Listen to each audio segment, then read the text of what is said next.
El origen del vampiro es un tema que ha sido objeto de debate y especulación a lo largo de los siglos. La idea de criaturas que se alimentan de la sangre de los vivos existe en diversas culturas y mitologías de todo el mundo, desde la antigüedad hasta nuestros días. El origen del hombre lobo tiene raíces antiguas que se remontan a diversas culturas y mitologías de todo el mundo.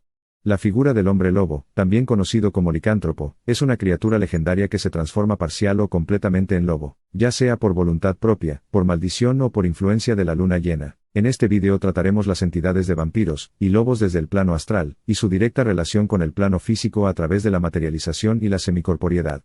Una vez comenzamos a comprender en mayor o menor medida el plano astral, somos capaces de discernir sobre distintas teorías que podríamos definir como teorías basadas en la ciencia, las cuales son teorías prácticamente inexistentes, puesto que la ciencia no reconoce el plano astral como un plano tangible.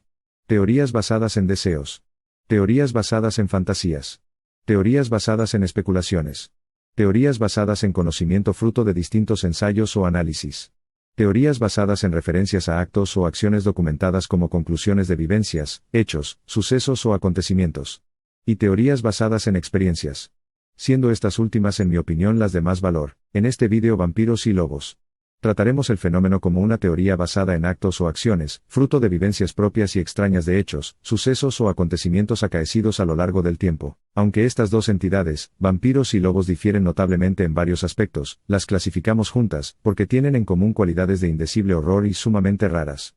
Como repugnantes anacronismos y espantosas reliquias de las razas primitivas, cuando el hombre y su ambiente no eran lo que son ahora. Los individuos de la quinta raza raíz hemos ya trascendido por evolución la posibilidad de merecer tan espantoso destino como el representado por los vampiros y lobos, y así es que cuanto se refiere a ambas entidades se considera hoy vulgarmente como fábulas y leyendas medievales. Pero aún hoy se conocen casos aislados, sobre todo en los países que como Rusia, Hungría y Rumanía conservan sangre de la cuarta raza raíz. Desde luego que las populares leyendas acerca de estas dos entidades son muy exageradas, pero no deja de haber un fondo de verdad en las consejas y cuentos que pasan de boca en boca entre los campesinos de la Europa central. Las generales características de semejantes cuentos son demasiado conocidas para que necesiten algo más que una pasajera referencia, y ejemplo típico de ellos es la Carmilla de Sheridan. En la obra de Blavatsky Isis sin velo se encuentra una descripción de los vampiros. Los lectores de las obras teosóficas se darán cuenta de la posibilidad de que un hombre haya sido en vida tan abyecto y degradado, tan brutalmente egoísta, que su cuerpo mental inferior esté empapado de sus pasionales deseos y se separe del ego.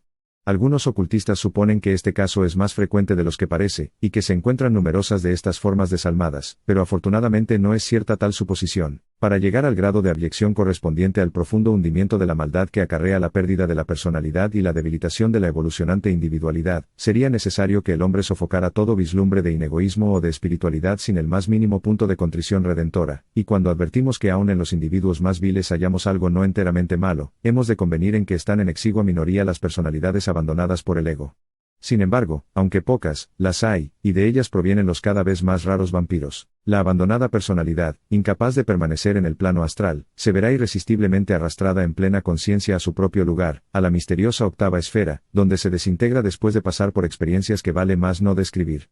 Pero si el hombre murió por suicidio y sabe algo de magia negra, puede en determinada circunstancia eludir tan horrible destino por la lívida existencia del vampiro. Como quiera que no puede ir a la octava esfera hasta la desintegración del cuerpo físico, lo mantiene en una especie de catalepsia por el horrible medio de transfundirle la sangre subtraída de otros seres humanos por medio de su semimaterializado cuerpo astral, y así demora su final destino mediante la perpetración de numerosos asesinatos. Contra ello hay el remedio de exhumar y quemar el cadáver para privar al vampiro de su punto de apoyo. Al abrir la sepultura, el cadáver suele aparecer todavía incorrupto, como si estuviese fresco y lozano, y el ataúd está en muchos casos lleno de sangre. En los países donde prevalece la costumbre de incineración del cadáver en el horno crematorio es imposible esta especie de vampirismo. El lobo, aunque igualmente horrible que el vampiro, resulta de un karma algo diferente, y en rigor debiera incluirse entre los habitantes vivientes en el mundo físico que visitan el plano astral, pues siempre se manifiesta por vez primera el lobo durante la vida física del hombre, y supone invariablemente el conocimiento de la magia negra para ser capaz de proyectar el cuerpo astral. Cuando por arte mágica de negra índole, proyecta así el cuerpo astral un hombre refinadamente cruel y malvado, es posible que se apodere de él otra entidad astral, y lo materialice en forma de animal salvaje, que generalmente es el lobo, y en esta condición vagará por el país matando a otros animales, y si le es posible a personas humanas para satisfacer no solo la sed de sangre que le atraiga, sino también la de las malignas entidades que lo impulsan. En estos casos, como sucede en la ordinaria materialización, cualquier lesión inferida a la forma animal se reproducirá en el cuerpo físico humano por el fenómeno de la repercusión, conclusión, aunque después de la muerte del cuerpo físico, el astral, que tendrá probablemente la misma forma, será menos vulnerable, pero también menos peligrosa, a no ser que haya a su alcance algún medium capaz de materializarlo completamente. Es probable que en la manifestación de estas formas haya algo de materia etérea, gaseosa y líquida subtraída del cuerpo físico, como sucede en algunas materializaciones. En todo caso, este cuerpo fluídico es capaz de apartarse del cadáver a mucha mayor distancia de la que de otro modo le fuera posible a un vehículo que contenga cierta cantidad de materia etérea. Costumbre y moda de la época, es burlarse de las que llaman necias supersticiones de ignorantes aldeanos, pero tanto en los casos anteriores como en muchos otros, el estudiante de ocultismo se convence tras detenido examen de que en los al parecer fantásticos relatos y leyendas absurdas subyacen enigmáticas u olvidadas verdades de la naturaleza, y es en consecuencia tan cauto en rechazarlos como en aceptarlos. Quienes se propongan explorar el mundo astral no han de temer el encuentro de estas repugnantes entidades, porque son ahora sumamente raras y según pase el tiempo irá disminuyendo aún más su escaso número. En todo caso, su manifestación se contrae a las inmediaciones del cadáver del que fue su cuerpo físico, como cabe suponer de su extremada índole material. Las entidades quieren que sepas que existen para aterrorizarte. Pero lo que no quieren es que creas que son reales. Parece una paradoja aunque tiene todo el sentido. El mejor refugio de la oscuridad es la ausencia de luz.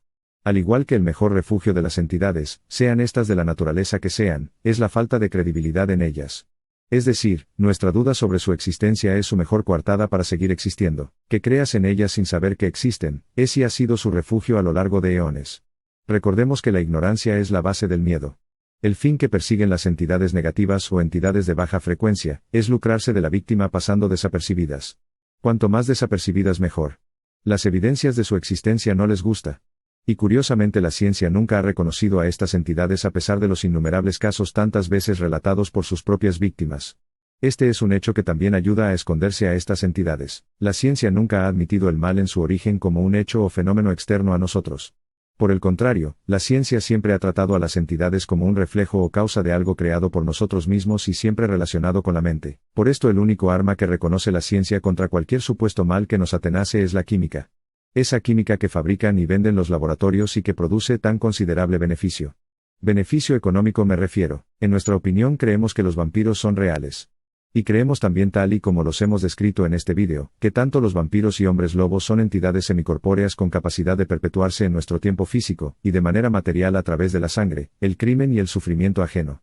Recordemos que nuestro ser en su parte más grosera está compuesto de materia sólida, líquida, etérea y gaseosa. Cabe destacar que nuestra versión del cuerpo energético, doble etérico o cuerpo astral, en la mayoría de casos tiene una apariencia lobezna. Por esto tampoco es de extrañar que si nosotros somos capaces de percibir esta apariencia lobezna en nosotros mismos, otras personas puedan distinguir también esta apariencia lobezna del cuerpo, tanto en el plano astral como cuerpo energético o en el plano físico de manera materializada o semicorpórea. Siendo que el cuerpo físico de la persona a la que están viendo pudiera estar vivo. O siendo que el cuerpo físico de la persona o entidad que están percibiendo estuviera ya muerto y enterrado en forma de cadáver.